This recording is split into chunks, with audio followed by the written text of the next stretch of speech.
The mining station on Kepler 442c was not a place for surprises. Tae-ho Kim liked it that way. Every morning he checked the same machines. Every afternoon he read the same reports. Every evening he watched the same purple sunset through the station's thick windows. It was quiet, peaceful, and exactly how he wanted his life to be. Nari Park thought differently. She had been on the station for 6 months now, studying the strange plants and rocks of this faraway world. Every day she hoped to find something new, something that no human had ever seen before. The other workers thought she was too excited about everything, but Tae-ho found her curiosity refreshing. On this particular morning, the ground shook. Not the usual shake from the mining machines, but something different. Something that made the coffee cups rattle on the tables and caused the lights to flicker. Earthquake? Nari asked, looking up from her microscope. Tae-ho checked his instruments. No, something hit the surface. About 2 kilometers from here near the crystal caves. Nari's eyes lit up. Can we go look? Tae-ho wanted to say no. His job was to keep the station running safely. But the curiosity in Nari's voice was hard to ignore. Besides, they needed to check if the impact had damaged any of their equipment. They put on their environmental suits and took the small rover across the rocky ground. The landscape of Kepler 442c was beautiful in a harsh way. Purple crystals grew from the ground like frozen trees, and the sky was always a deep orange color. It looked nothing like Earth, but after 3 years here, Tae-ho had learned to appreciate its alien beauty. The impact site was easy to find. A long trail of disturbed Earth led to a crater about 10 meters wide. At the bottom lay something that made both humans stop and stare. It was definitely a spacecraft, but unlike any they had seen before. The hull was smooth and curved, almost like a giant egg. Strange symbols covered its surface, glowing faintly with blue light. Parts of it had cracked open from the impact. This is incredible, Nari whispered. It's not human technology. Not any alien tech in our databases either. Tae-ho felt less excited and more worried. We should report this to Colonial Command. But Nari was already climbing down into the crater. Just a quick look first. What if it's damaged something important inside? Against his better judgment, Tae-ho followed her. The spacecraft was warm to the touch, and they could hear a faint humming sound coming from inside. Through one of the larger cracks, they could see a soft pulsing light. There, Nari pointed. Something's moving in there. They used their tools to carefully widen the crack. Inside, they found a small chamber filled with what looked like glowing gel. And floating in the middle of that gel was the most unusual creature either of them had ever seen. It was small, no bigger than a house cat. Its body was covered in scales that seemed to change color as they watched. First deep blue, then silver, then a sad fading gray. It had 4 legs, a long tail, and tiny wings that looked too delicate to ever lift it into the air. Its head was elongated, almost like pictures of dragons from Earth's old stories. But what struck them most was how young it looked. And how badly hurt it's dying, Nari said quietly. There were burns along its side, and one of its tiny wings was bent at an unnatural angle. The creature's eyes opened. They were large and golden, filled with pain and fear. When it saw the 2 humans, something remarkable happened. Suddenly, Tae-ho and Nari could feel what it was feeling. Waves of terror, loneliness, and desperate hope washed over them. Nari gasped and sat down hard. Tears started flowing down her cheeks. Even Tae-ho, who prided himself on staying calm in any situation, felt his throat tighten with emotion. The little creature was trying to communicate with them through feelings. It was afraid, so very afraid. It had been alone for so long, and now it was dying, far from home, with no one to care. But underneath all that pain, there was hope. Hope that these strange tall creatures might help. We have to save it, Nari said, wiping her tears. Tae-ho knew she was right. Every instinct he had was screaming at him to protect this small hurt creature. It didn't matter that it was alien. It didn't matter that helping it might cause problems with Colonial Command. It was young and scared and needed help. They carefully lifted the creature from the gel. It was surprisingly light, and its scales felt warm and smooth. As soon as Nari touched it, the waves of fear lessened slightly. The creature seemed to understand that these beings meant no harm. Getting back to the station took twice as long as usual. They drove slowly to avoid jostling their passenger, and Nari kept one hand on the creature the entire time, trying to project feelings of safety and comfort back to it. In the station's medical bay, Nari worked frantically to treat the creature's injuries. Her equipment was designed for humans, but she adapted what she could. Teho helped, following her instructions and trying not to think about how much trouble they might be in. The creature watched them work with intelligent eyes. It seemed to understand that they were trying to help. When Nari had to clean one of its burns, causing pain, it projected forgiveness along with the hurt, as if to say it knew they didn't want to cause pain. Hours passed. The creature's breathing became steadier and some color returned to its scales. It even managed to lift its head and look around the medical bay with curiosity. "I think it's going to live," Nari said, exhaustion clear in her voice. The creature turned its golden eyes toward her, and suddenly both humans felt a wave of gratitude so pure and strong it almost knocked them over. Then for the first time they felt something else from the little being: contentment. It was safe now. It was cared for. As the station's artificial night began, they made a bed for the creature in the medical bay. It curled up like a cat, its scales shifting to a peaceful blue-green color.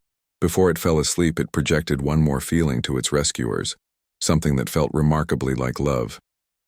Teho and Nari looked at each other, both knowing their lives had just changed forever. They had found something incredible, something that would challenge everything they thought they knew about the universe. But more than that, they had found someone who needed them. And despite all the complications that would surely follow, neither of them regretted their choice to help. 3 days had passed since they found the creature. Nari had barely slept, spending most of her time in the medical bay monitoring their unusual patient. The little being was healing faster than she had expected, and its intelligence continued to amaze her. On the first day, it had learned to recognize their voices. On the second day, it had figured out how to operate the room's light controls by watching them. Now, on the third day, it was attempting something even more remarkable. It was trying to copy the sounds they made. "Good morning," Nari said as she entered the medical bay. The creature lifted its head and made a sound that was almost like goo-mooring, though it came out as more of a musical chirp. Tai-Ho, who had been checking the life support systems, stopped and stared. Did it just try to talk? "It's been doing that since yesterday," Nari said, unable to hide her excitement. "Watch this." She picked up a small tool from the counter. "This is a scanner." The creature looked at the device intently, then made a sound like scanner. Its scales shifted to a happy golden color, and both humans felt a wave of pride from the little being. It was pleased with itself for learning. Teho shook his head in wonder. "We need to report this to Colonial Command. They need to know what we've found." Nari's expression became worried. "What if they take it away? What if they want to study it in some lab?" "Nari, we can't keep hiding this forever. The creature is obviously intelligent. It might even be someone's child, lost and looking for its family." The creature seemed to sense the tension between them. Its scales darkened, and they both felt its confusion and growing anxiety. It didn't understand the words, but it could feel that the humans were upset about something. Nari knelt down beside the creature and gently stroked its head. "It's okay, little one. We're not fighting about you." The anxiety faded slightly, replaced by something that felt like affection. The creature nuzzled against Nari's hand, then looked toward Teho and projected the same feeling toward him. Over the next few days, they developed a routine. Nari continued her regular research work, but spent every free moment with the creature, teaching it new words and trying to understand how its empathic communication worked. Teho maintained the station's systems while wrestling with his conscience about reporting their find. The creature, meanwhile, was determined to be helpful. It had quickly learned that the humans worked hard to take care of the station, and it wanted to contribute. Its first attempts were disasters. It tried to help Teho by reorganizing his toolbox, but put everything in the wrong places. When it tried to help Nari with her plant samples, it accidentally knocked over 3 containers, but the humans never got angry. Instead, they gently showed it the right way to do things, and the creature learned quickly. Soon it was genuinely useful, using its small size to reach places the humans couldn't and its sharp eyes to spot problems they might miss. One morning, Teho found a small pile of crystals beside his workstation. They were perfectly round and unusually clear, the kind that were valuable for the station's power systems. When he looked around, he found the creature watching him hopefully. "Did you bring these for me?" Teho asked. The creature's scales brightened to a warm orange, and he felt a wave of happiness from it. It had wanted to give him a gift, something useful that would make him smile. Teho knelt down and carefully petted the creature's head. "Thank you. These are very good crystals." The happiness radiating from the little being was so strong that Nari, working 2 rooms away, felt it and came to see what was happening. "It's trying to take care of us the way we take care of it," she said softly. That evening, as they shared their dinner, the creature made another attempt at speech. This time, instead of copying individual words, it seemed to be trying to tell them something important. "Home," it said, the word coming out as a melodic trill. Then it projected feelings of sadness and loss so deep that both humans felt tears in their eyes. "Your home?" Nari asked gently. "You miss your home?" The creature nodded, another gesture it had learned from watching them. Then it did something new. It projected not just feelings but images. Hazy, dreamlike pictures appeared in their minds. They saw vast cities built into mountainsides with graceful spires reaching toward purple skies. They saw creatures like their small friend but much larger, flying between the buildings with powerful wings. And then the images changed. They saw darkness and fear. Large mechanical ships filling the sky, the beautiful cities burning. The flying creatures falling from the air, their wings broken. The projection ended abruptly, leaving both humans shaken. The creature's scales had turned a deep, sorrowful gray. "Something terrible happened to your people," Teho said quietly. The creature nodded again, then projected one more image, clearer than the others. It showed itself as even smaller than it was now, hiding in what looked like the spacecraft they had found it in. It had been alone for a very long time. Nari gathered the creature into her arms and it curled up against her like a frightened child. "You're safe now," she whispered. "We won't let anything happen to you." But even as she said the words, she knew they might not be true. Sooner or later, Colonial Command would arrive for their regular inspection. When they did, they would discover their secret. That night, as they prepared for sleep, the creature did something that surprised them both. Instead of staying in the medical bay as it had been doing, it went to the common area and began arranging cushions and blankets. It was building something that looked almost like a nest, but big enough for 3. When it was finished, it looked at the humans and projected a feeling of invitation. It wanted them to sleep together like a family. Teho started to object. It wasn't proper, and besides, they each had their own quarters. But the hopeful expression in the creature's golden eyes stopped him. Nari was already getting her pillow. "Just for tonight," she said. It's been alone for so long. So they slept together in the improvised nest, the small creature curled up between them, its scales a contented blue-green. As they drifted off to sleep, both humans felt the creature's dreams mixing with their own. Dreams of safety, of belonging, of finally having found a family. For the creature, who had been alone in the darkness for longer than either human could imagine, this was everything it had hoped for. It had found beings who cared for it, who were kind and patient and loving. It would do anything to keep them safe and happy. Anything at all. 2 months had passed and the creature had grown. Not just in size, though it was now as large as a medium dog, but in understanding and ability. Nari had given it a name, Bom, which meant spring in Korean. The little dragon had liked the sound of it and the feelings of new beginnings and hope that Nari associated with the word. Bom had become remarkably skilled at communicating. Nari had built a special tablet with symbols and pictures, and Bom could now form simple sentences by touching the screen. More importantly, its empathic abilities had grown stronger and more precise. It could now share specific memories and complex ideas through emotional projection. "Bom, can you tell us more about your people?" Nari asked one afternoon as they sat together in what had become their shared living space. Bom touched several symbols on the tablet. "My people, old, powerful, stars." Then it projected a flood of images and feelings. The humans saw a civilization that spanned multiple worlds, with cities that floated in the clouds and technology that seemed to work through harmony with natural forces. They felt the pride and wisdom of a species that had existed for millions of years. "We call ourselves Valthera," Bom managed to say aloud, its pronunciation much clearer now. We're guardians." "Guardians of what?" Teho asked. Bom struggled to find the right words. Through projection, it showed them images of Valthera tending to sick planets, healing damaged ecosystems, protecting younger species from extinction. They were caretakers of life itself. "What happened to them?" Nari asked gently. The mood darkened immediately. Bomb's scales shifted to deep purple, and pain radiated from its small form. It showed them ships, massive, dark vessels that moved like predators through space. It projected feelings of terror, helplessness, and loss so intense that both humans had to steady themselves. The hegemony, Bomb whispered. They came from far away. They wanted our gift. What gift?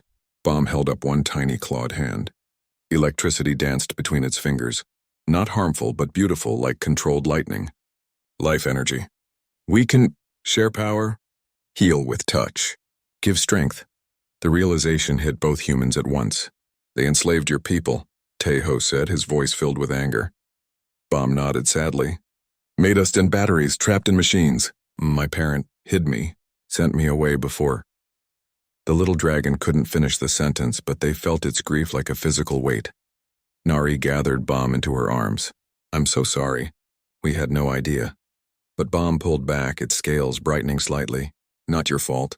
You saved me. You, family now. The word family carried such deep meaning when Bomb said it. Through empathic projection, they felt how alone it had been, drifting in space for months in the damaged escape pod, gradually losing hope. And then they felt how finding them had changed everything, how their care and love had given it a reason to live again. Over the following days, Bomb continued to reveal more about its species and the tragedy that had befallen them. The hegemony was an empire built on exploitation. They found species with useful abilities and enslaved them, using their natural gifts as tools of conquest. How many of your people are still alive? Tejo asked. Bomb closed its eyes and seemed to concentrate. I can now feel them. Far away, thousands trapped, suffering. The pain in its voice was heartbreaking. But then Bomb looked at both humans with determination in its golden eyes. Will you help them? Tejo and Nari exchanged glances. They were just two people on a remote mining station. What could they possibly do against an interstellar empire? But before either could voice their doubts, Bomb projected a feeling of absolute trust. It believed in them completely. To Bomb, they were heroes who had saved its life and given it love when it had nothing. Surely they could save others too. We'll try, Nari said finally. But we'll need help. We'll need to contact people who can do something about this. Bomb's excitement was infectious. Its scales shifted to bright gold, and it began chattering rapidly in its own language before switching back to words they could understand. Yes, we tell everyone. Make them understand. But their planning was interrupted by an urgent beeping from Tejo's communication console. He checked the message and felt his heart sink. What is it? Nari asked, seeing his expression. Colonial Command. They're coming for the quarterly inspection. They'll be here tomorrow. The joy drained out of the room. Bomb looked confused, sensing the sudden change in mood but not understanding what had caused it. What does that mean? Bomb asked, touching symbols on its tablet. Tejo knelt down beside the little dragon. It means some people from our government are coming to check on the station. They don't know about you yet. Will they help my people too? Nari and Tejo looked at each other uncertainly. Colonial Command was bureaucratic and cautious. They might see Bomb as a valuable specimen to be studied rather than a person with rights and feelings. We don't know, Nari admitted. Some humans might want to help, but others might want to keep you locked up while they study you. Bomb's scales went gray with fear. Like the hegemony? Not exactly like that, Tejo said quickly. Our people aren't evil, but they might not understand that you're a person, not just an animal. Bomb was quiet for a long moment. Then it looked up at them with eyes full of trust. You will protect me? The simple faith in its voice made both humans feel a fierce protectiveness they had never experienced before. This small being had suffered so much, had lost everything, and yet it still believed in their goodness. Yes, Nari said firmly. We'll protect you. No matter what, Tejo added, surprising himself with how certain he sounded. That night they held an emergency planning session. They considered hiding Bomb, but that would only work temporarily. They thought about running away, but where could they go? In the end, they decided to tell the truth and hope that the inspection team would be reasonable. Bomb listened to their planning with growing concern. Finally, it spoke up. If they want to take me away, it said quietly, I will go. I will not let you be hurt because of me. Absolutely not, Nari said immediately. We're family now, remember? Families stick together. Bomb's scales brightened at the word family, but the fear remained. It had already lost one family to those who would use it for their own purposes. The thought of losing another was almost unbearable. But as the three of them curled up together in their makeshift nest that night, Baum made a decision. Tomorrow, when these officials came, it would show them what the humans had shown it. Love, kindness, and the power of choosing to care for others. It would capture their hearts the same way it had captured Teho and Nari's. It had to believe that goodness could be found in any being willing to open their heart. The alternative, being separated from its chosen family, was too terrible to consider. The inspection ship arrived exactly on schedule. Teho watched through the station's windows as the sleek military vessel landed on the designated pad. His hands were shaking slightly as he checked his uniform one more time. Commander Yoon stepped out first, followed by 2 security officers and a medical specialist. Teho recognized the commander from previous inspections, a stern woman in her 50s who ran everything by the book and tolerated no deviations from protocol. "Where's Nari?" Teho asked. Still with Baum in the back room, Nari called out. "We're ready." They had spent the morning preparing. Baum was wearing a small communication device Nari had built, which would help translate its empathic projections into words the inspection team could understand. The little dragon was nervous but determined, its scales shifting between calm blue and anxious silver. "Remember," Nari told Baum, "just be yourself. Show them who you really are." Baum nodded and touched its tablet.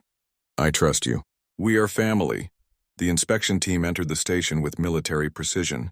Commander Yoon greeted Teho with a brief nod and began her usual routine of checking systems and reviewing reports. Everything seemed normal until she noticed the extra equipment in the medical bay. "What's all this additional gear, Engineer Kim?" she asked, examining Nari's makeshift translation device. Teho took a deep breath. "Commander, we need to show you something. Something important that will change everything you think you know about this sector." Commander Yoon's eyes narrowed. She had been doing inspections for 20 years and knew when someone was about to tell her something she didn't want to hear. "Explain." Nari emerged from the back room carrying Baum in her arms. The little dragon was trying to appear calm, but its scales betrayed its nervousness, cycling through various shades of gray and blue.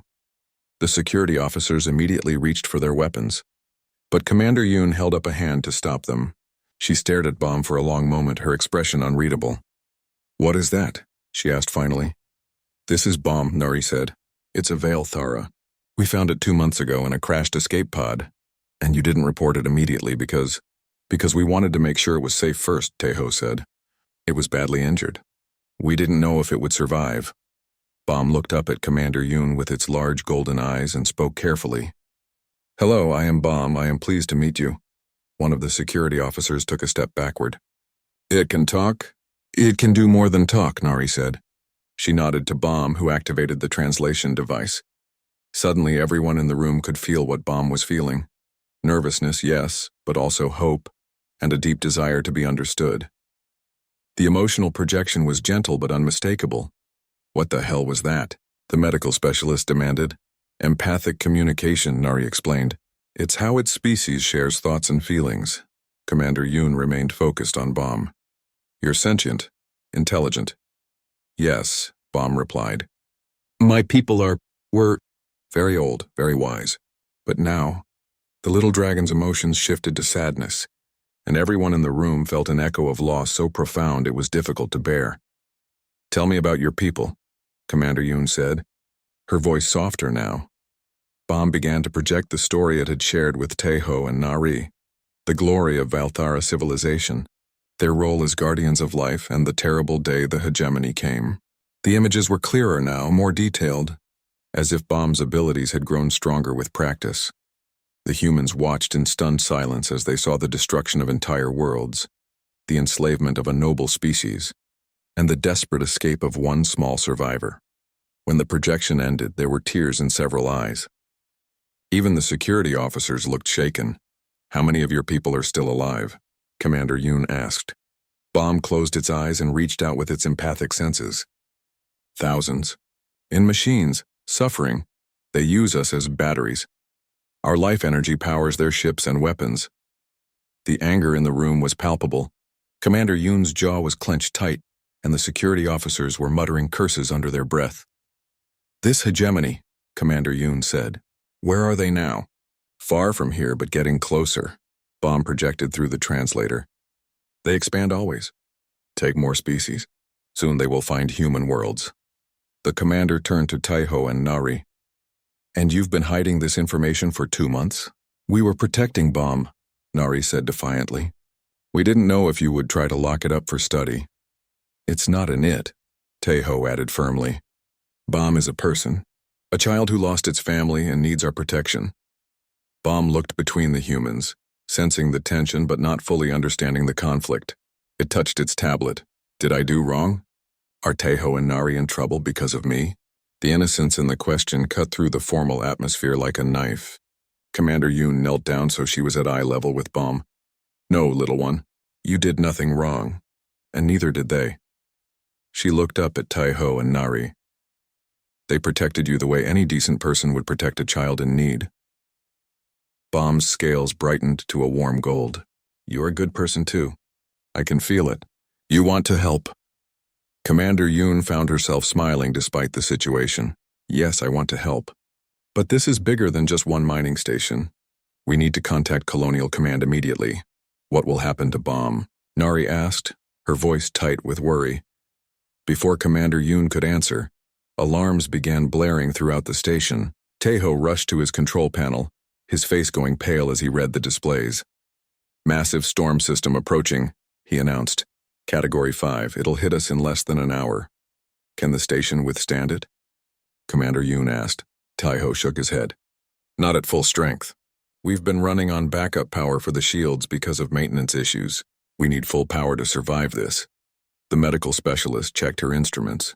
The main power coupling is fused. It would take hours to repair and we don't have hours.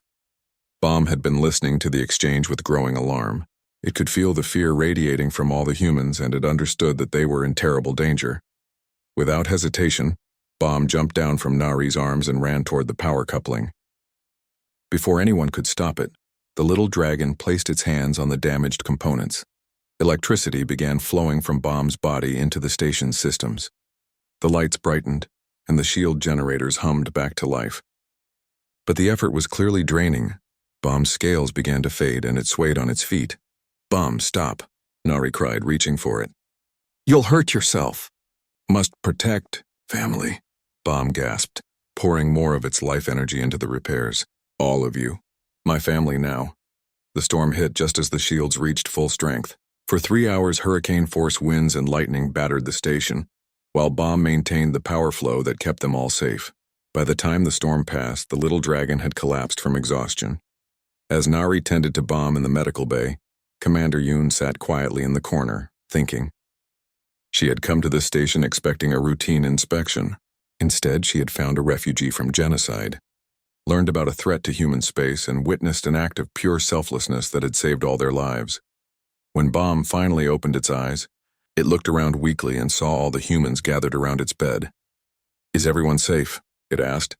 Yes, Commander Yoon said, stepping forward. Thanks to you. You saved us all. Bomb's scales flickered with tired happiness. Good. Families should protect each other. Commander Yoon made her decision. Bomb, I'm officially designating you as a strategic refugee under the protection of the Colonial Defense Force. Taeho and Nari will be your appointed guardians, and together you'll be coming with me to present your case to the Colonial Council. What about my people? Bomb asked weakly. We're going to do everything we can to help them, but we'll need your help to find them and understand the hegemony's capabilities. Bomb managed a small smile. We will save them. I believe in humans now. You have good hearts, strong hearts. As the little dragon fell asleep, surrounded by the humans it had come to love, Commander Yoon began planning the most important mission of her career. They were going to take on an interstellar empire, armed with nothing but determination and the love of a small dragon who had taught them what family really meant. 6 months had passed since they left the mining station.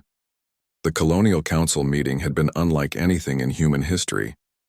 When Bomb projected its memories to the assembled leaders, showing them the beauty of Vilthera civilization and the horror of its destruction, there wasn't a dry eye in the chamber. The vote to authorize a rescue mission had been unanimous. Now, Taeho stood on the bridge of the stealth ship Horizon's Edge, watching the stars streak past as they traveled deeper into hegemony space than any human had ever gone before.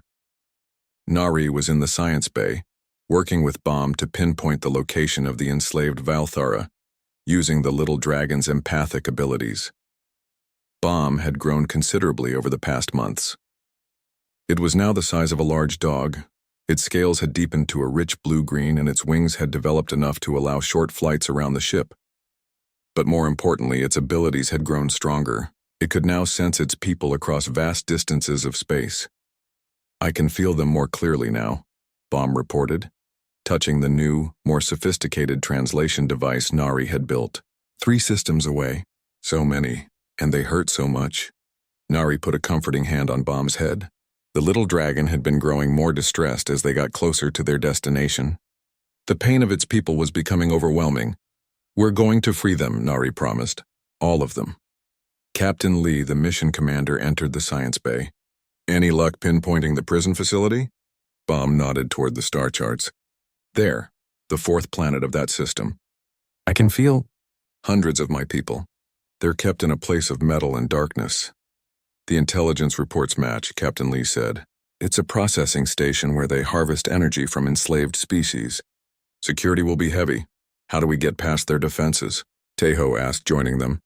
Bomb was quiet for a moment, then looked up with determination in its golden eyes. "I know a way, but it will be dangerous for me." "No," Nari said immediately. "We're not putting you at risk." "My people are dying," Bomb replied firmly. "Every day they suffer. I must help." Captain Lee knelt down beside Bomb. "What did you have in mind?" "The hegemony uses our people as power sources. If I pretend to be captured, they will bring me inside. Then I can free the others from within while you attack from outside." "Absolutely not," Taeho said. "We're not using you as bait." Bomb turned to face both of them, its scales shifting to a serious dark blue. "Taeho, Nari, you saved me. You gave me family, love, hope. Now I must save my people the same way you saved me." The little dragon projected its feelings, not just determination, but deep gratitude and love for the humans who had become its family. It also projected something else, a quiet confidence that came from months of being loved and supported. "I am not the frightened child you found in that crashed ship," Bomb continued. "You taught me to be brave. You showed me what it means to fight for others. Now let me use what you taught me." Nari wiped away tears. "It's too dangerous. What if something goes wrong?" "Then you will save me again," Bomb said simply. "That is what families do." The plan they developed was risky but elegant. The ship would approach the prison facility while broadcasting false hegemony signals. Bomb would be placed in a fake transport pod designed to look like it was delivering a new prisoner. Once inside, Bomb would use its empathic abilities to coordinate the escape while the human strike team created a distraction. As they prepared for the mission, Bomb spent time with each member of the crew, projecting feelings of gratitude and hope. The little dragon had captured the hearts of everyone on the ship, not through manipulation but through genuine kindness and courage. "Are you scared?" Nari asked as they fitted Bomb with the special equipment it would need. "Yes," Bomb admitted, "but not of the hegemony. I am scared of disappointing you. You believe I can do this. I must not let you down." Taeho knelt beside them. "You could never disappoint us. You're the bravest person I know, human or otherwise." The prison facility was a massive structure built into an asteroid, bristling with weapons and shields. As they approached, Bomb was sealed into the transport pod, its empathic abilities reaching out to touch the minds of its imprisoned people. What it found broke its heart. Hundreds of Valthara, many of them elders who had lived for thousands of years, were trapped in energy extraction devices. They were weak, hopeless, many barely clinging to life. But when they felt Bomb's presence, when they realized one of their own had come for them, hope blazed through the facility like wildfire. The insertion went perfectly. Bomb's pod was brought into the facility's processing bay, where it was supposed to be connected to the extraction network. Instead, the little dragon burst free and began using its abilities to short-circuit the prison systems. The effect was immediate. As the energy fields holding the prisoners failed, adult Valthara began breaking free. These were beings who had been guardians of the galaxy for millennia, and despite their weakened state, their power was immense. The coordinated attack began. Captain Lee's team struck the facility's main defenses, while the freed Valthara turned their considerable abilities against their former captors. Lightning danced through the corridors as the dragon-like beings reclaimed their freedom. Bomb fought alongside its people, but its real role was as a beacon of hope. Through empathic projection, it shared the love and kindness it had learned from humans, reminding its people what they were fighting for. The battle was brief but decisive. The hegemony guards, faced with the combined fury of freed Vylthara and determined humans, quickly surrendered or fled. In the aftermath, as the rescued dragons were brought aboard human medical ships, Bomb found itself surrounded by its own kind for the first time since childhood. The elder Vylthara were amazed by what they saw. A young one who radiated confidence, love, and hope despite everything it had endured. "How did you survive the darkness, little one?" asked Zara, an ancient Vylthara who had been the facility's longest-held prisoner. "I was not alone," Bomb replied, gesturing toward Taiho and Nari. "I found family. They taught me that love is stronger than fear, that courage comes from caring for others." Zara looked at the two humans with new understanding. These beings, they treated you as one of their own? "More than that," Bomb said, its scales bright with happiness. "They made me part of their family. They showed me what it means to choose love over fear, hope over despair." As the rescue fleet prepared to return to human space, carrying nearly 1,000 freed Vylthara, Zara approached Taiho and Nari. "We owe you a debt that can never be repaid," the elder said. "You saved not just one child, but our entire species." "We didn't do it alone," Nari replied, watching as Bomb played with some of the younger rescued dragons. "Bomb saved us first. It showed us what we could become." Months later, back on Earth, the first human Vylthara alliance was signed. The freed dragons used their ancient knowledge and abilities to help humanity develop new technologies and prepare for the inevitable conflict with the hegemony. But for Taiho, Nari and Bomb, the greatest victory was simpler. They had found each other, created a family from love rather than blood, and proved that kindness could overcome even the darkest evil. Bomb had indeed captured their hearts, but in doing so, it had also given them something precious. The knowledge that family isn't about who you're born to, but about who you choose to love and protect. As they watched the sunset from their new home, a place where humans and dragons lived together in harmony, Bomb curled up between its chosen parents, scales glowing with contentment. "Thank you," it whispered, "for teaching me that love makes us all stronger." The little dragon that had once been lost and alone had found its way home, not to a place, but to the hearts of those who had chosen to care. And in return, it had shown an entire galaxy what was possible when different species chose love over fear, unity over division. The hegemony would eventually fall, brought down by an alliance built on the foundation of one small dragon's unwavering belief in the goodness of others. But that's a story for another day. For now, it was enough to be together, to be family, and to know that love had triumphed once again.